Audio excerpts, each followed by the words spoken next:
Welcome back to the channel, everybody. I am Mick Alphanine. Please subscribe to the channel if you haven't already. I would greatly appreciate that. And if you could, please click that like button. Helps the video to be seen by many more people. Turn it into a rocket and send it to the moon. So this topic was brought up to me by one of our esteemed members, Linda, and it was about XRP possibly being utilized by the federal credit unions in the United States. Now, this is not something that I had been privy to prior. This is not something that was on my mind, but it's a very interesting thing. And I told Linda that I would look into it, and I definitely did. And I discovered, no, I didn't discover it. I didn't discover it, but this is very interesting. Federal regulator says credit unions can partner with crypto providers. This is on CoinDesk.com. This is huge. This article came out on December the 16th, 2021. So this is recent activity. Let me read that headline again, then we'll delve a little bit into the actual article. Federal regulator says credit unions can partner with crypto providers. Let's delve into this article just a little bit here. It says federally insured credit unions, FICUs, can partner with third-party digital asset service providers. The National Credit Union Administration, NCUA, announced Thursday. So it's official. Their actual governing body is telling you this, okay? This includes facilitating member relationships with third parties that allow FICU members to buy, sell, and hold various uninsured digital assets with third-party providers outside of the FICU. It says uninsured. I don't know why it says that. Coinbase is insured. Let's say they work with Coinbase. Coinbase is insured up to, I believe, $250,000. So I maybe they're just trying to be all-encompassing by using the common denominator. Maybe that's what they're doing. I don't know. It says, according to the statement from the NCUA, the NCUA is a U.S. regulator that oversees credit unions, acting as a counterpart to the Office of the Comptroller of the Currency, the OCC, which regulates national banks. Now, this is very good because now if you have federal credit unions participating in the usage of crypto in any capacity, then this lends a lot of credence towards there might be regulatory clarity coming soon. Via what pathway, we don't know, but this is a very, very good sign. And it makes crypto that much more, at least the banking coins, banking rails and such like that. And non-banking coins as well, because I think a lot of lay people will probably custody a lot of non-banking coins just to see a quick profit. But this is a very good happening, okay? So now how does this tie into XRP? I saw something. Here is an article on BitcoinExchangeGuide.com, and it says Catalyst Corporate Federal Credit Union inks a deal with Ripple, who praises XRP for enterprise blockchain payments. Let's go a little bit further here. It says Ripple has always been on top of the crypto community when it comes to signing deals with institutional investors. That's very true, but Stellar is getting very close, but that is very true. Recently, Catalyst Corporate Federal Credit Union announced their plans to incorporate XRP powered XRapid. So they're utilizing or leveraging XRP via XRapid. So we need to look into this XRapid company a little bit deeper, and then maybe we'll talk about that in another video. But yes, they're going to be leveraging XRP in some capacity. Now that, in my opinion, doesn't mean they're not going to roll it up in a CBDC-like fashion with something else. They could, but it does mean, yes, they are going to be leveraging XRP. That's huge. That's huge. And of course, they could change their minds. They could alter what they're going to do. But as of now, let's read that one more time. Recently, Catalyst Corporate Federal Credit Union announced their plans to incorporate XRP-powered XRapid. Kathy Garner, the CEO of the company, wants to use it for cross-border payment solution to boost payments to Mexico. Remember, cross-border payments is just where they begin. It's just where it's a stepping stone to everything else. B2B payments, cross-border remittances, P2P payments. It's just a stepping stone, okay? So let's go here. It says, the traditional international wire experience fails to meet today's expectations from a price, speed, and ease of use perspective. blockchain technology and specifically Ripple's XRP product resolve all three of these challenges simultaneously. So now they're reinforcing what I said before, that blockchain technology, in my own words, is much too delicious for businesses and banks to deny, for them to not use. They have to. They want to save money and they want to increase on the capital that they're already bringing in. This makes it undeniable for now. For now. This is why the blockchains must be encouraged, and not only encouraged to continue to innovate, but they must continue to innovate to stay number one and to stay so desirable that nothing else comes close. Okay, now, there is the debate in the future because Hashgraph is unbelievable technology. Hedera Hashgraph, the Hashgraph technology using their gossip mechanism is unbelievable and it's superior to blockchain. But if you have upgrades like what Stellar just did, and I believe XRP is going to do the same in 3 to 4 months, even with their liquidity hub and everything else, they have a lot of great innovations. They're going to have to increase on transactions per second to keep up and remain number one and remain desirable across the board. I believe, in my humble opinion, I think you will see XRP have an upgrade, another layer on top of the protocol or something like that to up their transactions per second. But they are number one with a bullet as far as deals are done, deals that are done and as far as the body and size of their liquidity pool that they have just on standby, just waiting to be used. XRP is number one when it comes to that. But I do think we'll see an upgrade to XRP in the next 3 to 4 months where their transactions go through the roof to match what Stellar and Hedera are capable of, okay? Because they're making major moves. Hedera and Stellar are making major moves in the market, making a lot of deals. And I know XRP, Ripple as a competitor, wants to compete. They want to stay number one. Absolutely, no question about it. Not just through deals. They want to be number one across the board. That is very good for you and I, because that price will be muy linda, mi gente, muy linda, across the board. So let's continue on here. This is huge. Linda, thank you for bringing this up to me. I appreciate that. This is huge, groundbreaking. I know other YouTubers probably have covered this already. This is not something that was on my table, and hopefully a lot of you, this is news to you, and this is very, very good. Muy linda, mi gente. It says, Catalyst Corporate, through our subsidiary companies, technology platforms, will leverage the XRP digital asset to transfer money across borders instantly on behalf of our 400 plus member credit unions. Let me read that again. Catalyst Corporate, through our subsidiary companies' technology platforms, will leverage the XRP digital asset to transfer money across the borders instantly on behalf of our 1,400 plus member credit unions.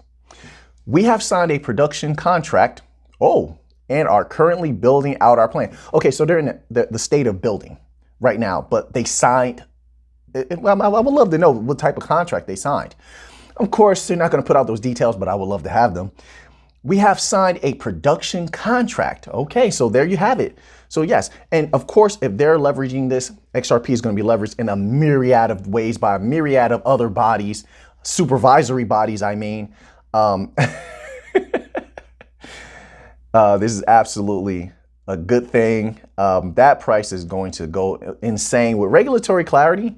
Listen, yes, the rest of the world can leverage crypto and crypto would go parabolic insane. And I believe that it is. The data, all of the data points to that. As far as the banking coins, cryptocurrency rails. But the United States dollar, United States has a lot of money. I wouldn't want to leave that money on the table. I really wouldn't. And if there's regulatory clarity, by whichever pathway it comes, whether it's through the SEC or another governing body or the government itself of the United States, because Congress could do something. I believe that's how it could work, right? But that's a lot of money to leave on the table. We don't want to do that. We want those United States dollars. So hopefully there's regulatory clarity. And if there is, and when there is, when this case is over, I expect a great spike. Not just from retail FOMOing in. No, not from retail, but from the fact that so many businesses have waited to utilize XRP, waited to use XLM. They waited to utilize HBAR and Cello and Algorand because they didn't want legal ramifications. There's no clarity. So they don't want to utilize this as a currency, as a cryptocurrency rail. and then have a lawsuit leveraged against them, launched against them, because a governing body wants to say it's a security. No, they don't want any type of legal problems, and they don't want to be involved with something that could be said to be a liability. So they're waiting for the liability to be removed. Then there's going to be a flood of volume, a very high volume on a lot of these blockchains. A lot of these protocol are going to experience a very high volume. And then it's just a matter of us waiting to see what the average transaction value is going to be. Where does that transaction value level out at? That's the question. At least that's the question when it comes to B2B. That's not a question when it comes to the central banks. Is going to be a high transaction value when it comes to central banks and commercial banks as well. Let me add that caveat in there. But the only question is B2B. I don't even care about cross-border remittances. That's a guarantee. In my humble opinion, that's a guarantee. That's guaranteed money. So I don't even worry about that. The only question in my mind is, where is the average transaction value going to be when it comes to business transactions? And that's something I'm going to keep my eye on. Not only that, that's something I'm going to keep my eye on in conjunction with who controls those corridors. I keep saying it. We need to have a map. Listen, I already have a map, and I'm mapping out who controls what corridors. I can't tell everyone else what to do. So let's say this particular corridor in Europe is run by Hedera. Okay, so now we know that the businesses that congregate within that corridor, they generate this amount of capital. We add all that capital up. We know how much capital could possibly, we just need an estimate. We know how much capital could be flowing through that corridor and how much money we could be making from Hedera through that particular corridor, since we hold HBAR. And then we'll know how high that price can spike. Then you're able to set maybe if I don't know if you want to stake Hedera, you could stake Hedera. I think they're either doing that or it's in development.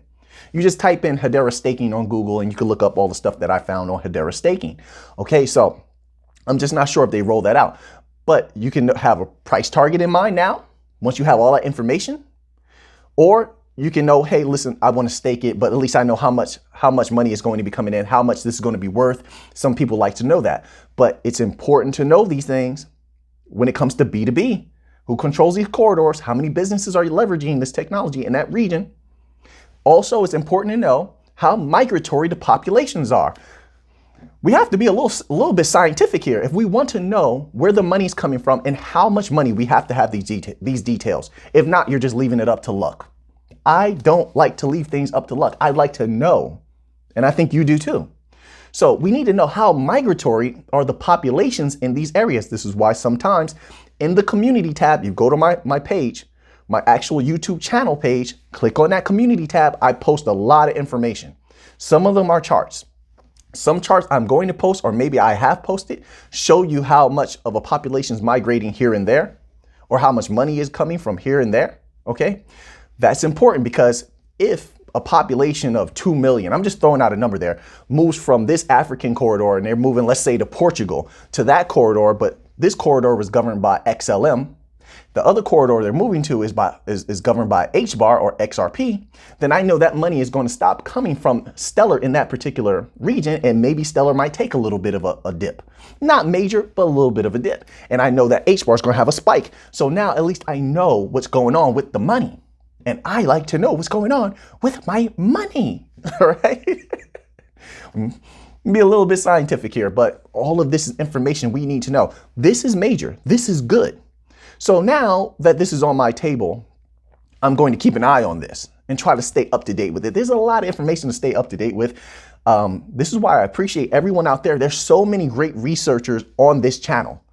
They come into the community tab. They're in the comment section. They're leaving valuable information, and I appreciate it. I hope everyone else out there appreciate it. Even on my Twitter, you see some stuff I retweet. There are great researchers on Twitter that follow me on Twitter and send me things or tag me in things, and I retweet them. These people are doing an amazing job at the research and the things they are uncovering. So I would follow those individuals and just collect information. We are researchers here. We're not predictors. We're not dot connectors. We're researchers. And I believe researchers see the biggest returns because we see the full picture. We have the full view. We know where the money is going to come from. We have the data to back it up. We don't guess. We have the data to back it up. So I appreciate all the researchers on the channel. We're going to do real good. It's looking very good. I'm having a good time. It's a lot of fun. So this confirms that, yes, federal credit unions will be leveraging XRP in some capacity. We have to keep an eye on it to know what's going on, which credit unions are going to be utilizing XRP. Are they supervisory bodies? How many bodies do they supervise? How much money is going to be flowing through? Then once we have the names of those particular credit unions or supervisory bodies, right, that sit over smaller unions, or I don't know how it works, but once we have the names, we can start to look into their financials. How much money is flowing through them? What's the average transaction value? What's the average daily transaction volume? Put that together.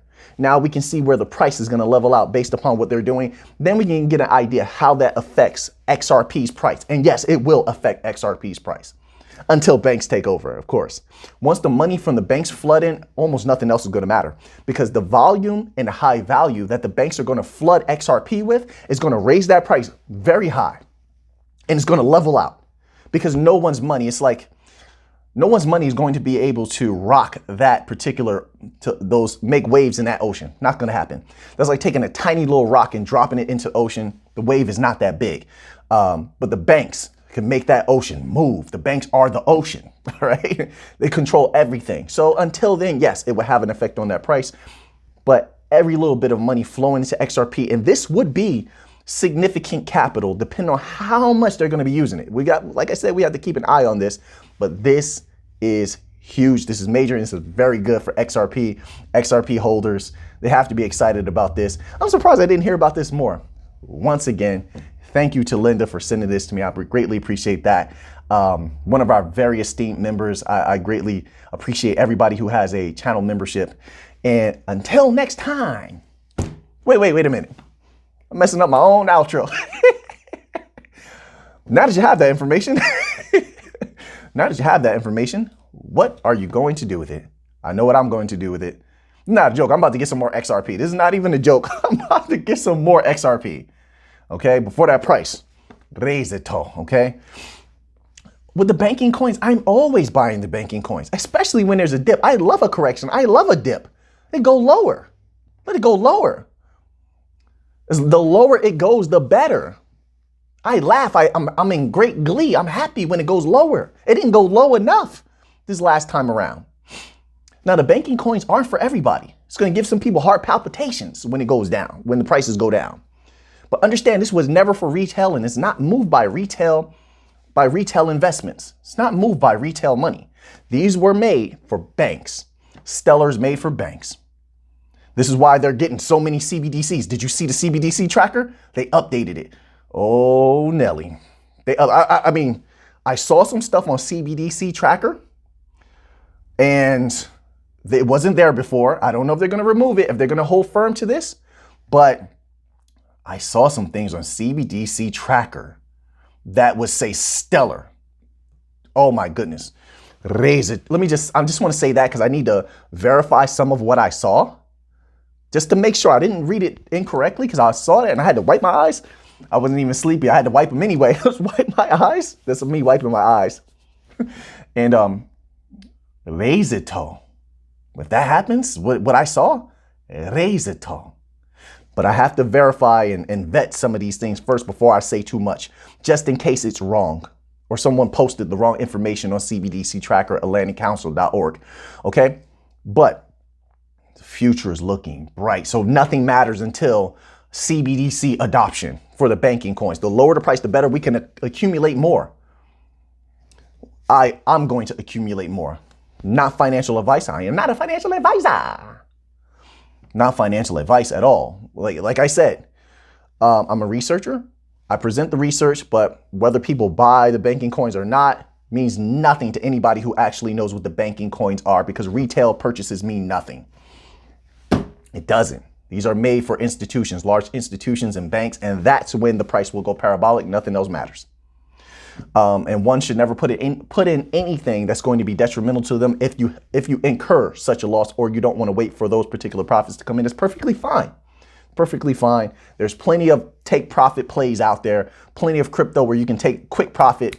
They go down, they take a dip, they go back up, you take the profit. It's easy to find these particular coins, okay? But the banking coins are not like that. So now that you have that information, what are you going to do with it? I know what I'm going to do with it. So until next time, let's get to the money.